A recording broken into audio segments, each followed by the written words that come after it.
Hello दोस्तों, आज हम तीसरा लेसन पढ़ने वाले हैं। तीसरा लेसन सपोज दैट अभी न्यू एनसीईआरटी आई है, उसका दूसरा लेसन, ठीक है, मानव जनन जो है, ठीक है। लेसन कोई से भी हो, मानव जनन हम पढ़ रहे हैं, ठीक है। तो पुरुष जनन तंत्र यहाँ पे 3.1 टॉपिक है, पुरुष जनन तंत्र। दूसरा टॉपिक है स्त्री जनन तंत्र, और तीसरा टॉपिक है युग्मक जनन कैसे होता है।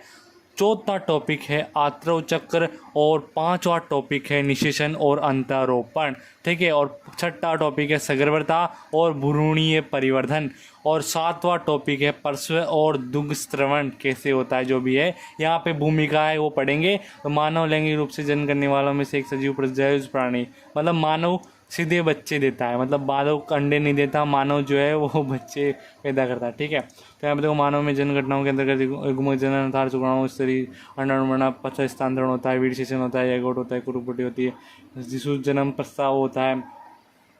तो यहाँ पे देखो स्त्रियाँ, लेकिन स्त्रियाँ केवल 50 की उम्र तक ही अंडाणु बना सकती है, उसके बाद में उनके अंदर रज्जोनिवर्ती हो जाती है, ठीक है। तो ये चीज़ यहाँ पे बहुत इंपॉर्टेंट है। पुरुष जनन तंत्र आप देख रहे हो, तो पुरुष जनन तंत्र शरीर के श्रोणी क्षेत्र में स्थित होता है। कहाँ स्थित होता है पुरुष जनन तंत्र? श्रोणी क्षेत्र, यानी श्रोणी का मतलब होता है कमर क्षेत्र के अंदर स्थित होता है, में अवस्थित होता है, ठीक है। इसके अंतर्गत एक जोड़ा वर्षण आता है। सहायक क्या आती है? सहायक नलिकाएं आती है, जोड़ियाँ आती, ग्रंथियों की, और बाह्य जननेंद्रिय आते हैं। तो वो शरीर में वर्षण उदर गुहा के नीचे एक थैली में होते हैं, जिसे वर्षण कोष कहते हैं। और इसका जो तापमान होता है शरीर के तापमान से 2 से 2.5 डिग्री सेंटीग्रेड कम होता है, जिससे कि शुक्राणु बन सके और शुक्राणु रह सके, नहीं तो शुक्राणु नष्ट हो जाएंगे। उच्च तापमान होगा तो शुक्राणु नष्ट हो जाएंगे, कम तापमान होगा शुक्राणु बनेंगे, ठीक है। तो यहाँ पे देखो वर्षण के बारे में बता रहा है कि जो वर्षण की लंबाई है 4 से 5 सेमी होती है, चौड़ाई 2 से 3 सेमी होती है, और प्रत्येक वर्षण में, मतलब एक वर्षण के अंदर 250, तो दोनों वर्षणों में 500 कक्षक होते हैं। कितने कक्षक होते हैं दोनों कक्षकों में? दोनों वर्षणों में 500 कक्षक होते हैं, जिसे टेस्टिकुलर ट्यूब्यूल्स कहते हैं, ठीक है, यानी कि वर्षण पालिकाएं कहते हैं। प्रत्येक वर्षण पालिका के अंदर 1 से लेकर 3 अतिकुंडलित शुक्रजनन नलिका होती है। प्रत्येक वर्षण पालिका के अंदर 3 अतिकुंडलित शुक्रजनन नलिकाएं होती है, ठीक है, जिनमें शुक्राणु पैदा होते हैं। और प्रत्येक शुक्रजनन नलिका का भीतरी भाग 2 प्रकार की कोशिकाओं से स्थित होता है, एक तो नरजन्म कोशिका और एक सटोली कोशिका। नरजन्म कोशिका तो शुक्राणु जनन करती है, और सटोली कोशिका पोषण देती है। देती है कि नहीं देती? देती है भाई।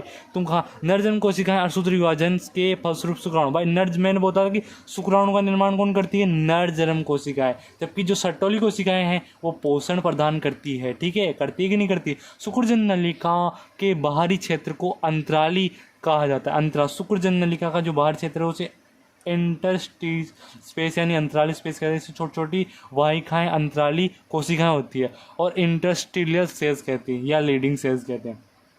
लीडिंग सेल्स जो होती है ना, वो एंड्रोजन पुरुषों के अंदर बनता है एंड्रोजन, और स्त्रियों के अंदर बनता है एस्ट्रोजन। तो पुरुषों के अंदर लीडिंग सेल्स क्या बनाती है? एंड्रोजन बनाती है। बनाती है कि नहीं बनाती है? बनाती है। क्यों बनाती है? पुरुषोचित, मतलब पुरुष के लक्षण कौन प्रदान करती है? लीडिंग सेल्स ही तो प्रदान करती है, एंड्रोजन नहीं तो पुरुष नहीं, ठीक है। तो यहाँ पे देखो पुरुष लिंग सहायक नलिकाएं, पुरुष की सहायक नलिकाएं कौन कौन सी है? वर्षण जालिका, ठीक है, शुक्रवाहिकाएं, अधिवर्षण, शुक्रवाहक, ये सब क्या है?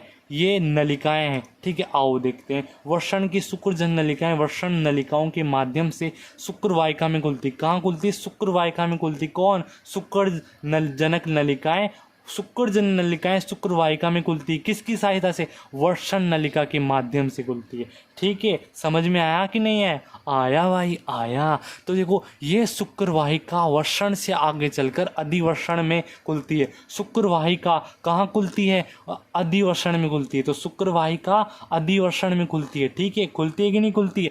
खुलती है, जो प्रत्येक वर्षण के पश्य क्षेत्र में स्थित होती है, पश्चिम में स्थित होती है, जो कि पश्य स्थित होती है। वर्षण के पश्य, जो कि प्रत्येक वर्षण की, मतलब दोनों वर्षण, प्रत्येक का मतलब होता है एक, प्रतिधन एक, प्रत्येक का मतलब प्रत्येक वर्षण के पीछे स्थित होती। कौन? अधिवर्षण में खुलती है। अधिवर्षण किसके पीछे होती है? वर्षण के पीछे अधिवर्षण होती है। समझ में आया कि नहीं आया? दिमाग में गया कि नहीं गया? गया होगा, क्योंकि अमन जब है साथ और डरने की क्या बात, आओ बढ़ते हैं आगे साथ साथ। तो वो अधिवर्षण शुक्रवार की ओर बढ़ते हुए उधर की ओर ऊपर जाती है। मतलब अधिवर्षण ऊपर की ओर होता है, यानी कि वर्षण के पीछे अधिवर्षण। ठीक है, समझ में आया कि नहीं है? आया। ठीक है, मूत्राशय के ऊपर की ओर लूप बनाती है। कौन बनाती है? कौन? अधिवर्षण की ओर बढ़ते हुए उधर मूत्राशय के ऊपर लूप बनाती है। इसमें शुक्राशय से एक वाहिनी आती है और मूत्र मार्ग में स्क्लेनी वाहिनी के रूप में खुलती है, और ये नलिकाएं वर्षण से शुक्राणु प्राप्त करके भंडारण मूत्र मार्ग में स्थानांतरण करती है, और मूत्र मार्ग मूत्राशय निकलकर पुरुष के सिसन पेनिस के माध्यम से गुजरता हुआ बाहर की ओर छिद्र के रूप में खुलता है, जिसे मूत्राशय मुख कहते हैं, यानी कि यूरिथ्रल मिएटस यूरिथ्रल मिएटस। ठीक है, कहते हैं। तो कौन बनाती है लूप? कौन? कोई तो बनाती होगी ना भाई, शुक्रवाहिका ही बनाती है, लूप बनाती है। तो शुक्राशय के ऊपर, मतलब शुक्रवाहिका ही लूप बनाती है, शुक्रवाहिका लूप बनाती है मूत्राशय के ऊपर। ठीक है, और स्क्लेरल वाहिनी के तौर से मूत्राशय मुख से बाहर की ओर निकल जाती है। निकलती है कि नहीं निकलती है? निकलती है भाई। क्यों नहीं निकलती है? निकलती है। क्यों नहीं निकलती है? निकलती है भाई। निकलती क्यों नहीं है? ठीक है, तो पुरुष लिंग सहायक ग्रंथियां के अंतर्गत एक जोड़ा शुक्राशय आएगा। पृष्ठ ग्रंथियां आएगी, प्रोटेस्ट ग्रंथि का कैंसर भी होता है, और एक जोड़ा बल्बोयुत्र। भाई एक जोड़ा शुक्राशय, एक प्रोस्टेट ग्लैंड और एक जोड़ा बल्बोयुत्र। तो जोड़े में कौन कौन है? शुक्राशय और बल्बोयुरेथ्रल ग्रंथियां, ये जोड़े में होती है। शुक्राशय और बल्बोयुरेथ्रल जोड़े में होती है। जोड़े का मतलब दो होती है। ठीक है, इन ग्रंथियों का स्राव सेमिनल प्लाज्मा का निर्माण करता है। ठीक है, जो कि फ्रुक्टोज देखो यहाँ से क्वेश्चन आया था नीट के अंदर क्वेश्चन आया था कि फ्रुक्टोज फल शर्करा, कैल्शियम और कुछ एंजाइम से भरपूर कौन होता है? सेमिनल प्लाज्मा, शुक्रीय प्लाज्मा निर्माण होता है। और शुक्रीय प्लाज्मा का निर्माण बल्बोयुरेथ्रल ग्रंथियां करती है, शुक्राशय करता है, और प्रोटेस्ट ग्रंथियां, ये सब मिलकर क्या करती है?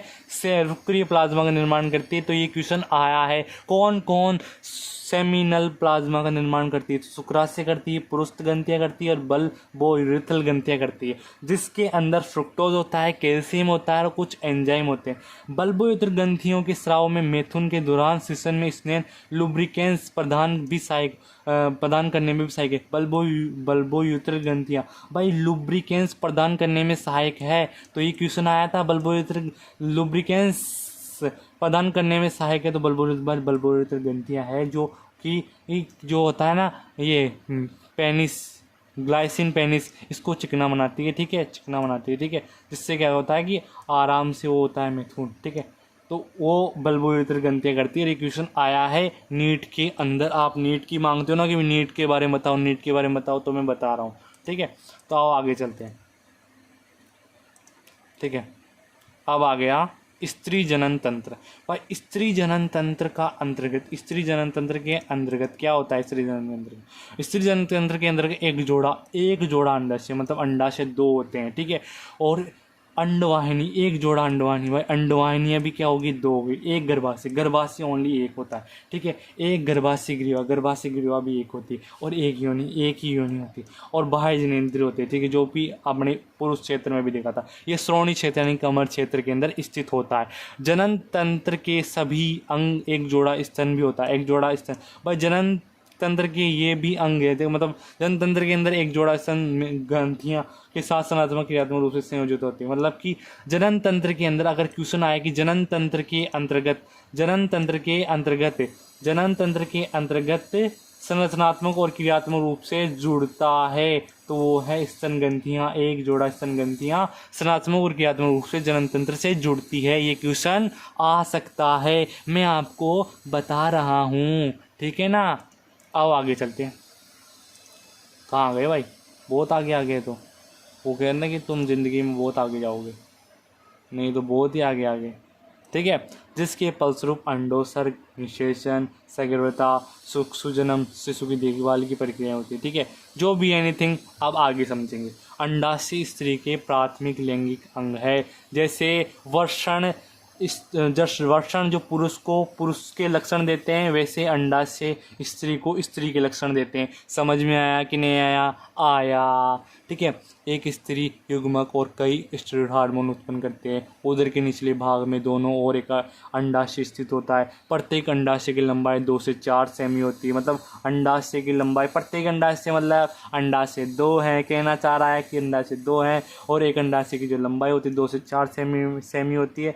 श्रोणि भित्ति और गर्भाशय स्नायु लिगामेंट से द्वारा जुड़ा होता है। भाई अंडाशय श्रोणि भित्ति और गर्भाशय के स्नायु यानी कि जो लिगामेंट से तंतु है उनसे जुड़ा होता है। कौन जुड़ा होता है? अंडाशय जुड़ा होता है। किससे जुड़ा होता है? श्रोणि भित्ति और गर्भाशय के स्नायु से जुड़ा होता है। प्रत्येक अंडाशय एक पतली उपकला इपिथीलियम से ढका होता है। भाई प्रत्येक अंडाशय मतलब दोनों अंडाशय इपिथीलियम से ढके होते हैं, जो कि अंडाशय पीठिका ओवेरी स्ट्रोमा से जुड़ा होता है। और ये पीठिका 2 क्षेत्रों पर परिधि वल्कुट पेरिफेक्स कॉर्टेक्स एक आंतरिक मध्यांश में विभक्त होती है। अब यहाँ पे देखो अंडवाहिनी जिसको हम डिंब वाहिनी, फेलोपियन ट्यूब जहाँ पे निषेचन होता है, ये किससे मिलकर बनी होती है? क्वेश्चन आया है नीट में। गर्भाशय और योनि मिलकर अंडवाहिनी, डिंब वाहिनी, फेलोपियन नलिका बनाती है। ये 10 से 12 सेंटीमीटर की लंबी होती है। प्रत्येक डिंबवाहिनी मतलब डिंबवाहिनी कितनी होती है? 2 होती है। फेलोपियन ट्यूब कितनी होती है? 2 होती है। भाई फेलोपियन ट्यूब और डिंबवाहिनी एक ही तो है। बार बार क्यों बोल रहे हो अलग? भाई बोलना पड़ता है तुम्हें समझाने के लिए। जो प्रत्येक अंडाशय की परिधि से चलकर गर्भाशय तक जाती है, मतलब डिंबवाहिनी अंडाशय से शुरू होती है और गर्भाशय तक जाती है। अंडाशय के ठीक नीचे दास डिंबवाहिनी का हिस्सा कीप के आकार का होता है, जिसे कीपक इनफंडिबुलम कहते हैं। और इस कीपक के किनारे अंगुलू सदृश प्रोजेक्शन होते हैं, जिन्हें झालर कहते हैं। और झालर क्या करते हैं? अंडोत्सर्ग के दौरान अंडाशय से उत्सर्जित अंडाणु को पकड़ने का काम करते हैं। झालर अंडाणु को पकड़ने का काम करते हैं या संग्रह करने का काम करते हैं। यहाँ पे तो ये लिखा है। ठीक है। कीपक आगे चलकर अंडवाहिनी के साथ एक जोड़े भाग में खुलता है, जिसे तुम्बिका एम्पुला कहते हैं। और अंडवाहिनी एक अंतिम भाग है, जिसे संकीर्ण इत्थमस पथ कहते हैं। और एक संकरी अवकाशी ल्यूमेन है जो गर्भाशय को जोड़ती। कौन जोड़ता है? संकीर्ण पथ इत्थमस एक संकरी जो गर्भाशय को जोड़ती है। ठीक है। तुम्बिका क्या होता है? तुम्बिका, व्हाट इज तुम्बिका? अंडवाहिनी का एक चौड़े भाग में खुलता है जो तुम्बिका कहते हैं, जिसे तुम्बिका कहते हैं, जिसे हम तुम्बिका कहते हैं। गर्भाशय केवल एक होता है, इसे बच्चेदानी भी कहते हैं। बच्चेदानी वूम्ब कहते हैं। क्या कहते हैं? वूम्ब कहते हैं, बच्चेदानी कहते हैं। गर्भाशय का एक उल्टी आकृति नासपति। गर्भाशय उल्टी नासपति है कि नहीं? है। ये श्रोणि भित्ति स्नायुओं द्वारा जुड़ा होता है। श्रोणि भित्ति स्नायु कौन जुड़ा होता है? कौन गर्भाशय जुड़ा होता है? श्रोणि भित्ति से जुड़ा होता है। ठीक है। गर्भाशय पतली ग्रीवा द्वारा योनि में खुलता है, मतलब पतली ग्रीवा द्वारा योनि में। गर्भाशय कहाँ खुलता है? योनि में खुलता है। ठीक है। ग्रीवा की एक गुहा ग्रीवा सर्वाइकन कहते हैं, जो कि योनि से मिलकर जन्म बर्थ नाल बनाती है। मतलब कौन? गर्भाशय ग्रीवा, मतलब ग्रीवा नाल कहते हैं, जो कि ग्रीवा नाल और योनि मिलकर क्या बनाती है? जन्म नाल बनाती है, बर्थ केनॉल बनाती है। ये क्वेश्चन आया है, ये क्वेश्चन नीट में आते हैं कि ग्रीवा नाल और योनि मिलकर बर्थ केनॉल बनाती है। गर्भाशय की भित्ति, गर्भाशय की जो भित्ति होती है उत्तक की 3 परतों से बनी होती है। परिगर्भाशय देखो, पेरीमेट्रियम, मायोमेट्रियम और एंडोमेट्रियम। कौन? गर्भाशय की उत्तक को 3 परतें होती है। पहली पतली झिल्ली में स्तर को पेरीमेट्रियम, मध्य मोट चिकनी स्तर को मायोमेट्रियम और आंतरिक ग्रंथि स्तर को एंडोमेट्रियम कहते हैं, जो कि गर्भाशय गुहा को आश्रित करती है। और मेस्ट्रल साइकिल के दौरान गर्भाशय के अंतःस्तर में चक्रीय परिवर्तन होते हैं। अंतःस्तर में चक्रीय परिवर्तन मतलब एंडोमेट्रियम में, मतलब जब मेस्ट्रल आत्रव चक्र होगा तब कहाँ पे परिवर्तन होगा? एंडोमेट्रियम में परिवर्तन होंगे। एंडोमेट्रियम में परिवर्तन कब होंगे? जब मेस्ट्रल यानी आत्रव चक्र होगा। ठीक है। जबकि गर्भाशय पेशी स्तर में प्रसव के समय काफ़ी तेज संकुचन होता है, मतलब प्रसव स्तर में मतलब मायोमेट्रियम के अंदर जब क्या होगा? जब प्रसव होगा तब मायोमेट्रियम में संकुचन हो गए। तो एंडोमेट्रियम कब काम करेगा? जब आर्तव चक्र होगा। ठीक है। तो आओ आगे चलते हैं। स्त्री के बाह्य जनित्र के अंदर एक जघन सेल आते हैं, वर्ध भर्गोष्ठ आते हैं, लघु भर्गोष्ठ आते हैं, योनिछद आते हैं, ठीक है, और भगक्षेप आते हैं, ये सब आते हैं। तो देखो ये सब याद कर लेने, ये भी नीट के अंदर आते हैं कि बाह्य जनेंद्र निम्नलिखित में से बाह्य जनेंद्र नहीं है, तो आपको है वो तो याद होने चाहिए, तभी तो आप बता पाओगे नहीं है कौन है। तो यहाँ पर देखो जघन सेल वसा में उत्तकों से बनी एक गद्दी सी गद्दा होता है, गद्दी सी होती है जिसमें जघन बालों से ढकी हो, जो जघन बालों से ढका होता है। वर्धभगोष्ठ उत्तकों के मसाल फोल्ड है जो कि जघन सेल के नीचे ठीक फैले रहते हैं और योनिद्वार को घेर लेते हैं, ठीक है। योनिद्वार को कौन घेरता है? वर्धभगोष्ठ घेरते हैं, वर्धभगोष्ठ योनिद्वार को घेरते हैं। और लघुभगोष्ठ उत्तकों का एक छोटा वलन है जो कि वर्धभगोष्ठ के नीचे होता है। योनि द्वार प्राय पतली झिल्ली योनिछद, ठीक है। योनिछद क्या है? योनिछद कहते हैं, ये आंशिक रूप से ढका होता है। भगक्षेप एक छोटी सी अंगुली जैसी संरचना है जो कि मूत्र द्वार के ऊपर दो वर्धभगोष्ठ के ऊपर मिलन बिंदु के पास स्थित होती है। योनिछद पहले मैथुन समूह के द्वारा फट जाता है। ये देखो, ये बात बहुत इंपॉर्टेंट है, योनिछद। और ये ही नहीं, बाकी साइकिल चलाते वक्त, घोड़े से गिरने वक्त, टेम्पोन का यूज़ करने तक तब भी फट जाता है। तो ये है कि यहाँ पे एक बहुत बड़ी बात बताई गई कि योनिछद की होने न होने को किसी स्त्री की कौमार्यता का संकेत नहीं मान सकते। ये एक बहुत ही गलत चीज़ है कि लोग मान जाते हैं कि यार ये तो कौमार्यता नहीं है, तो पहले से भी कुछ हुआ और रखा है, पहले से मैथुन किया हुआ है। लेकिन ये सही संकेत नहीं, क्योंकि घोड़े पर चढ़ने से, साइकिल पर चढ़ने से, खेल कूद से और टेम्पोन का यूज़ करने से इनसे फट सकता है। ये कौन? योनिछद फट जाता है, ठीक है। तो हमें कार्यशील स्तन ग्रंथियाँ सभी मादाओं में विलक्षण, देखो स्तन ग्रंथियाँ की बात आती है तो यहाँ पे पीछे कैसे रह सकते हैं। तो यहाँ पे देखो स्तन ग्रंथियाँ सभी मादाओं स्तनधारी में विलक्षण है। स्तन ग्रंथियाँ स्तन की युग्म संरचना है जिसमें ग्रंथिल उत्तक होता है, विभिन्न मात्रा में होते हैं। 15 से 20 पालियाँ होती है। नीट में बार बार क्वेश्चन पूछा जाता है, 15 से 20 पालियाँ, बार बार एक ही क्वेश्चन पका दिया है, लेकिन तुम तो समझ ही नहीं आ रहा। तो इनमें कोशिकाओं गुच्छ होता है जो कूपिका कहते हैं। कूपिकाओं दूध स्रावित करती है। कूपिकाओं की कोशिकाएं दूध स्रावित, भाई कौन सी कोशिकाएं? दूध कूपिका की, जो कूपिका गुहा अवकाशिका कूपिका स्तन नलिकाओं में खुलती है और परिरेख पालिका में मेमोरी डक्ट्स का निर्माण होता है। कई स्तन में मिलकर वर्ध स्तन तुम्बिका बनाती है। भाई कई स्तन वाहिनियाँ, और दुग्ध वाहिनी लैक्टस डक्ट से जुड़ी होती है, जो दूध जिससे कि दूध स्तन से बाहर निकलता है, ठीक है दोस्तों। अब जो है अगला पार्ट हम अगली वीडियो में करेंगे। देखिए ये वीडियो जो स्क्रीन पे आपको दिख रही है, ये चलाइए, इसके ऊपर क्लिक कीजिए, आप दूसरे पार्ट में प्रवेश कर जाएंगे। Thank you. अगले पार्ट में आ जाओ।